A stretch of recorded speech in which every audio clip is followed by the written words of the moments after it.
दोस्तों, यह कहानी एक अनाथ बालक की है। वह बालक का नाम राजू था। राजू अपने जीवन में कितनी तकलीफ उठाता है और कितने दुख झेलता है, फिर भी वह हिम्मत नहीं हारता। दोस्तों, उम्मीद है इस कहानी से आपको कुछ प्रेरणा मिलेगी। सिर्फ 10 साल की उम्र में ही कुदरती दुर्घटना में राजू के माता पिता का देहांत हो जाता है। वह अपने चाचा के साथ रहने लगता है। उसके चाचा चाची राजू को बहुत दुख देते थे और बहुत काम करवाते थे। इतनी मेहनत करवाकर भी एक वक्त भी भरपेट खाना नहीं देते थे। उसकी इस दुखी परिस्थिति को देख पड़ोस में रहते तिवारी चाचा को राजू के ऊपर बहुत तरस आता था। एक दिन उसने राजू से एकांत में कहा, अरे राजू, मैं रोज देखता हूं तुम कितनी मेहनत करते हो, फिर भी तुम्हारे चाचा चाची तुमको भरपेट खाना भी नहीं देते। कब तक ऐसी जिंदगी गुजारते रहोगे? तुम जितनी मेहनत यहाँ अपने चाचा के घर करते हो, उतनी ही मेहनत अगर कहीं और करोगे तो पैसा भी कमाओगे और भरपेट खाना भी खा पाओगे। अगर तुम चाहो तो प्रतापगढ़ में मेरा एक चचेरा भाई बिरजू रहता है। अगर तुम वहां चले जाओ तो बहुत बढ़िया कमाओगे और बहुत अच्छी जिंदगी बिताओगे। तुम उसके पास चले जाओ, वह तुम्हें कोई अच्छा काम दिलाएगा और तुम सुख से जीवन बसर कर सकोगे। राजू तिवारी चाचा की बात को ध्यान में लेकर सोचने लगता है। थोड़ा सोचने के बाद राजू प्रतापगढ़ जाने के लिए तैयार हो जाता है। प्रतापगढ़ जाकर राजू तिवारी चाचा के चचेरे भाई बिरजू से मिला। बिरजू के साथ उसकी पत्नी गायत्री और उसका बेटा पवन रहता था। पवन थोड़ा लालची और स्वार्थी था। राजू के आने से पवन को राजू से जलन हुई। बिरजू को राजू ने अपनी सारी बात बताई। बिरजू ने राजू को कहा, बेटा, तुम परेशान मत हो। तुम्हारी सारी कहानी तिवारी चाचा ने मुझे बताई है। मैं इतना अमीर तो नहीं हूं कि तुम्हें बिठाकर खिला सकूं। हम लोग मेहनत करके कमाते हैं और परिवार का गुजर बसर करते हैं। आज से हम लोग साथ में मेहनत करेंगे और खुशी से जीवन यापन करेंगे। बिरजू का यह सब कहना पवन को अच्छा नहीं लग रहा था। बिरजू ने राजू से कहा, आज से तुम मेरे साथ मेरे बेटे पवन की तरह रहना। राजू ने बिरजू को धन्यवाद देते हुए अपना बक्सा एक कमरे में रखा और थोड़ी देर आराम करके बिरजू के साथ बाजार सब्जी और किराने का सामान खरीदने गया। शाम को खाना खाकर राजू घर के आंगन में एक खटिया बिछाकर सो गया। सुबह उठकर बिरजू राजू को लेकर एक मोहन नाम के ठेकेदार के पास गया। ठेकेदार ने राजू को देखकर ही काम पे रख लिया। राजू रोज सुबह जल्दी उठकर काम पर चला जाता था और बहुत मेहनत से काम करता था। ऐसी काम के प्रति लगन देखकर ठेकेदार मोहन ने राजू से कहा, बेटा, तुम बहुत मेहनती हो। मैं जानता हूँ एक दिन तुम बहुत बड़े आदमी बनोगे। राजू ठेकेदार की बात से खुश हुआ और कहता है, सेठ, आपका बहुत धन्यवाद। आप जानते ही हैं मैं मेहनत करता हूँ, उसके बदले आप मुझे मेहनताना देते हो और लोग पैसे काम के देते, नाम के नहीं। ठेकेदार राजू की बात से बहुत प्रभावित हुआ। तुम मेहनती तो हो, साथ में बहुत बुद्धिमान भी हो। राजू अपने काम में लग गया। काम करते करते शाम हो गई। राजू घर जाने के लिए निकला। बिरजू ने राजू को सामने से आते देखा तो वह बहुत खुश हुआ, जैसे राजू अनाथ नहीं बल्कि खुद का सगा बेटा हो। राजू ने घर आकर बिरजू से ठेकेदार की सारी बात बताई। बिरजू राजू की बात सुनकर बहुत खुश हुआ। बिरजू को राजू से बहुत लगाव हो गया था, जैसे वह दोनों बाप बेटे हो। बिरजू का राजू से इतना ज्यादा लगाव, पवन को यह सब ठीक नहीं लगता था। धीरे धीरे समय बिता और राजू बड़ा हुआ और राजू की तकलीफें थोड़ी कम हुई। राजू समय के साथ चलने लगा। राजू को बुरे भले की और दुनियादारी की समझ आने लगी। राजू मेहनत करके जितना भी पैसा कमाता उतना पैसा बिरजू को दे देता था। राजू से बिरजू और उनकी पत्नी बहुत खुश थे। अब राजू जवान हो चुका था। एक दिन बिरजू और गायत्री को कोई काम से बाहर जाना था। बिरजू ने राजू से कहा, हम लोग रिश्तेदार के यहाँ जा रहे हैं, कल तक वापस आ जाएंगे। ठीक है चाचा जी, मैं भी काम के लिए निकलता हूँ, नहीं तो देर हो जाएगी। यह सब पवन देख रहा था। घर पे कोई नहीं था। यह सही मौका देखकर पवन ने राजू को अपने घर से भगाने की एक तरकीब सोची। पवन ने राजू को बिरजू की नजर में गिराने के लिए अपने ही घर में चोरी की और चोरी करके पैसे राजू के बक्से में छुपा दिए। जब राजू काम से घर आया तो उसको पता भी नहीं चलने दिया और खाना बनाकर तैयार रखा था। राजू नहा धोकर खाना खाने बैठ गया। खाना खाकर दोनों सो गए। सुबह राजू काम पर चला गया और दोपहर का समय हुआ। बिरजू और गायत्री अपने घर वापस आ। दोनों को आते देख पवन बिरजू के सामने कहने लगा, पिताजी, आपके जाने के बाद अपने घर में चोरी हो गई। ये कैसे हुआ? पवन कहता है, पिताजी, मैं सब्जी का सामान खरीदने बाजार गया था और जब बाजार से आया तो राजू घर पर अकेला था और घर का सामान बिखरा पड़ा था।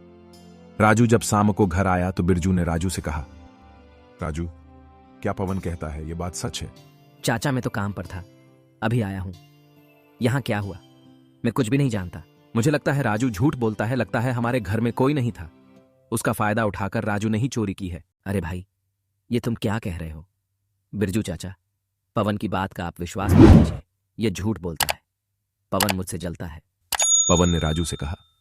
ठीक है राजू, मैं झूठ बोलता हूं, अभी सब पता चल जाएगा। इतना कहकर पवन ने राजू का बक्सा खोला तो उसमें से चोरी के सारे पैसे निकले। राजू यह देखकर बहुत दुखी हुआ और कहने लगा, अरे भाई, मेरा यहां रहना तुमको पसंद नहीं था तो प्यार से कह देता, मैं आपका घर छोड़कर चला जाता। लेकिन मुझे बदनाम करने की क्या जरूरत थी? पवन राजू की बात सुनकर कहता है, ज्यादा भोलापन दिखाने की जरूरत नहीं। सब चोर अपनी चोरी पकड़े जाने के बाद यही कहते हैं। चाचा जी, आप तो मेरा विश्वास करो, यह चोरी मैंने नहीं की, यह किसी की साजिश है। बिरजू ने कहा। राजू, अब मैं तुम्हें क्या कहूं? मैंने तुझ अनाथ को अपने सगे बेटे की तरह अपने घर में पनाह दी और तूने मेरे ही घर में यह गलत काम कर दिया। राजू, अब मुझे कुछ भी नहीं सुनना। तुम अपना सामान उठाओ और यहां से चले जाओ। यह सब देखकर पवन मन ही मन खुश हो रहा था। राजू अपना सामान उठाकर उस ठेकेदार मोहन के पास गया और अपनी आप बीती सुनाई। बेटा, तुम्हारी बात सुनकर मुझे बहुत दुख हुआ। अक्सर इस दुनिया में लोग दूसरों की तरक्की से जलते हैं और गलत काम करके भोले भाले लोगों को फंसा देते हैं। तुम चिंता मत करो, आज से तुम मेरे साथ मेरे घर में रहोगे। राजू कहता है, नहीं सेठ जी, ये मुझे ठीक नहीं लगता। मुझे डर लगता है भविष्य में जैसा मेरे साथ आज बिरजू चाचा ने किया, वैसा ही आप मेरे साथ करो तो मैं अपने आप को बेगुनाह कैसे साबित करूंगा और लोग मेरी बातों का विश्वास भी कैसे करेंगे, क्योंकि मैं एक मजदूर हूं और आप सेठ हैं। मोहन ने राजू से कहा, बेटा, मुझे तेरी मेहनत और ईमानदारी पर पूरा विश्वास है। तुम इतना परेशान मत हो।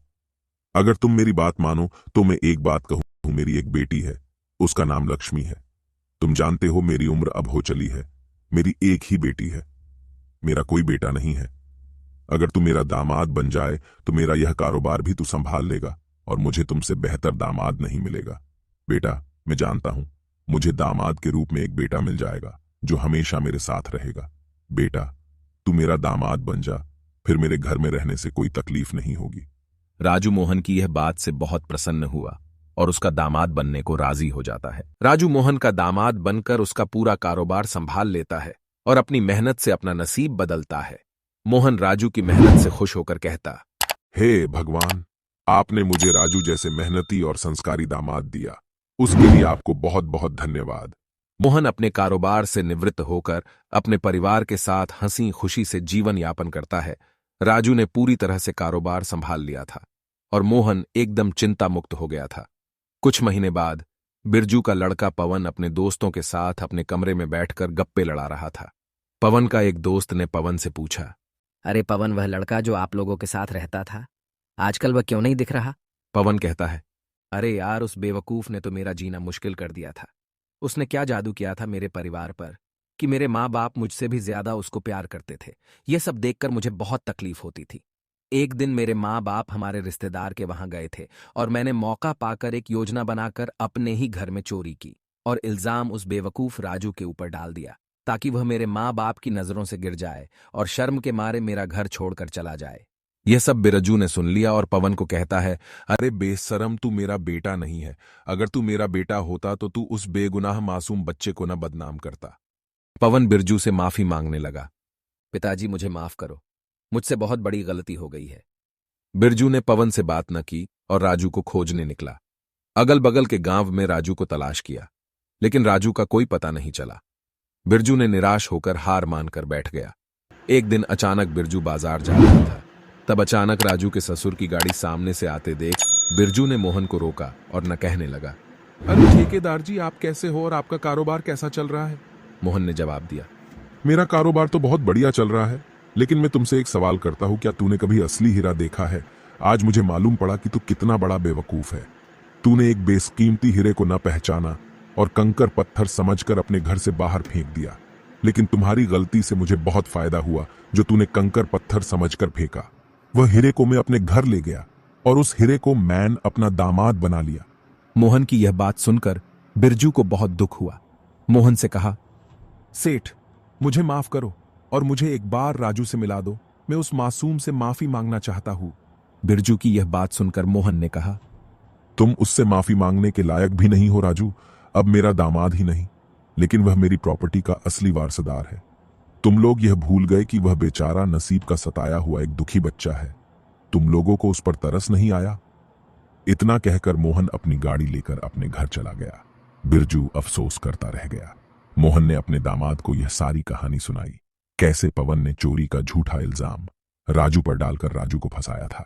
राजू यह सब सुनकर अत्यंत खुश हुआ। दोस्तों, ये कहानी से हमको ये सीख मिलती है, अगर इंसान ईमानदारी से मेहनत करता है तो वो एक ना एक दिन जरूर कामयाब होता है।